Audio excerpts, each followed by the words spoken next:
an Ka'b bin Ujrah radhiyallahu anhu qala Rasulullah sallallahu alaihi wasallam uhdurul mimbari fahatar na falamma artaqa darajatan qala amin falamma irtaqa ad-darajah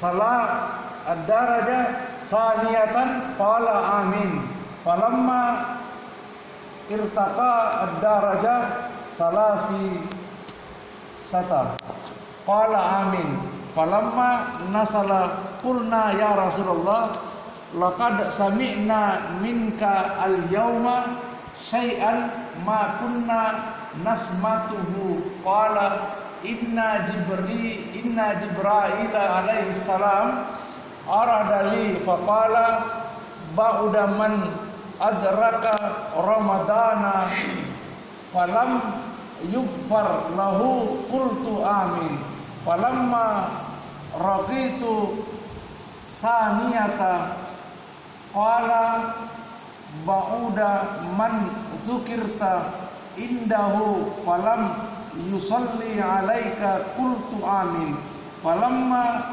raqitu salisata qala ba'uda man adraka abawaihil kibari indahu au ahada huma falam yudkhilahu al-jannata qultu amin.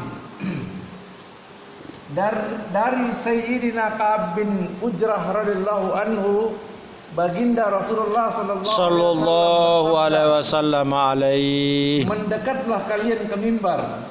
Kami pun lalu mendekat. Ketika beliau menaiki tangga pertama, beliau berkata amin. Lalu ketika menaiki tangga kedua, beliau juga berkata amin. Ketika menaiki tangga ketiga, beliau juga berkata amin. Maka ketika beliau selesai berkhutbah, kami berkata kepada Rasulullah sallallahu alaihi wasallam, hari ini kami telah mendengar darimu sesuatu yang belum pernah kami dengar ketika engkau naik mimbar. Beliau bersabda, sesungguhnya Jibril telah menampakkan diri kepadaku. Lalu ia berkata, ketika aku menaiki tangga pertama mimbar, celakalah orang yang mendapatkan bulan Ramadan tetapi ia tidak diampuni. Maka aku berkata amin. Kemudian ketika aku menaiki tangga kedua, dia berkata, celakalah orang-orang yang mendengar namamu disebut tetapi ia tidak bersalawat kepadamu. Maka aku pun berkata amin. Selanjutnya ketika aku menaiki tangga ketiga, ia berkata, celakalah orang-orang yang menjumpai kedua ibu bapaknya atau salah satu dari keduanya dalam keadaan sudah tua tetapi ia tidak bisa masuk surga sebab orang tuanya. Aku pun berkata amin. Hadis riwayat Hakim dalam kitab At-Targhib. Keterangan di dalam hadis di atas, malaikat Jibril alaihissalam telah mendoakan keburukan bagi tiga jenis manusia dan baginda Rasulullah sallallahu alaihi wasallam. Jadi Jibril yang berdoa, dia yang Rasulullah yang mengaminkan.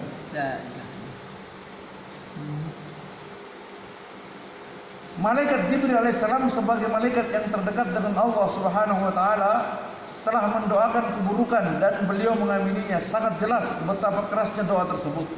Hanya dengan rahmatnya saja kita dapat terhindar dari perbuatan-perbuatan itu dan terselamat dari doa-doa tersebut. Jika tidak, kehancuran kita tidak diragukan lagi. Dalam kitab Durrul Mansur disebutkan bahwa malaikat Jibril alaihissalam sendiri yang berkata kepada baginda Rasulullah SAW, ucapkanlah amin. Maka beliau pun mengamininya. Di sini dapat kita ketahui dengan jelas betapa pentingnya perkara ini. Orang pertama yang mendapat celaan adalah orang yang melewati bulan Ramadan yang penuh berkah tetapi ia tidak mendapat ampunan Allah Subhanahu wa taala. Ia menghabiskan hari-harinya dengan perbuatan dosa dan kelalaian sehingga tidak memperoleh maghfirah. Di bulan Ramadan ampunan dan rahmatnya Allah Subhanahu wa taala tercurah seperti hujan.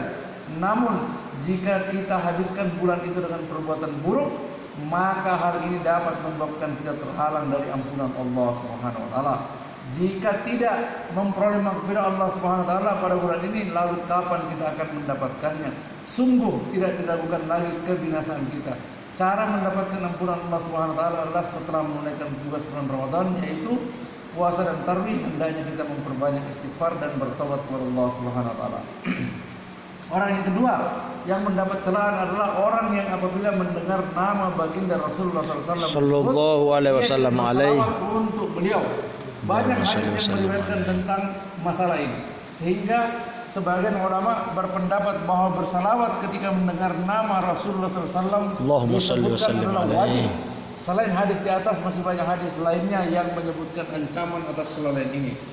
Sebagian hadis menyebutkan bahwa orang-orang yang demikian itu termasuk orang-orang yang paling kikir dan celaka. Mereka digolongkan sebagai orang yang keras hatinya dan lupa jalan menuju surga, sehingga masuk neraka jahanam. Diriwayatkan juga bahwa ia orang yang buruk amalan agamanya dan tidak akan dapat melihat wajah baginda Rasulullah sallallahu alaihi wasallam.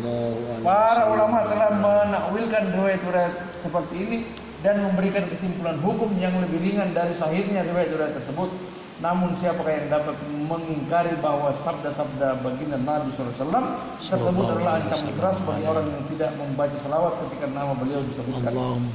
Hal itu karena kebaikan ini, sehingga tulisan maupun ceramah-ceramah tidak mampu melukiskannya. Banyak sekali hak baginda Rasulullah SAW yang tidak mampu kita tunaikan oleh umatnya, sehingga orang yang tidak bersalawat ketika mendengar namanya berhak mendapat ancaman dan peringatan. Sangat besar keutamaan salawat kepada baginda Nabi SAW, sehingga barang siapa yang bersalawat ketika nama beliau disebut adalah bernasib buruk. Apakah ada keutamaan yang lain lebih besar daripada bersalawat? Sebuah hadis menyebutkan bahwa barang siapa yang bersalawat satu kali untuk baginda Rasulullah SAW, maka Allah Subhanahu wa taala akan menurunkan 10 rahmat kepadanya, dan para malaikat akan mendoakannya, dan dosa-dosanya akan diampuni, derajatnya akan dinaikkan dan mendapatkan pahala laksana gunung Uhud, dan dia pasti menerima syafaat pada hari kiamat. Masih banyak lagi balasan lain yang telah dijanjikan Allah, seperti mendapatkan ridho dan rahmat Allah SWT, terbebas dari murkanya, selamat dari ketakutan pada hari kiamat, dan mendapatkan dan melihat tempat di surga sebelum matinya. Selain itu masih banyak janji lainnya yang berhubungan dengan keutamaan bersalawat dengan hitungan-hitungan tertentu yang telah disabdakan oleh baginda sallallahu alaihi wasallam. Allahumma shalli wa sallim alaihi.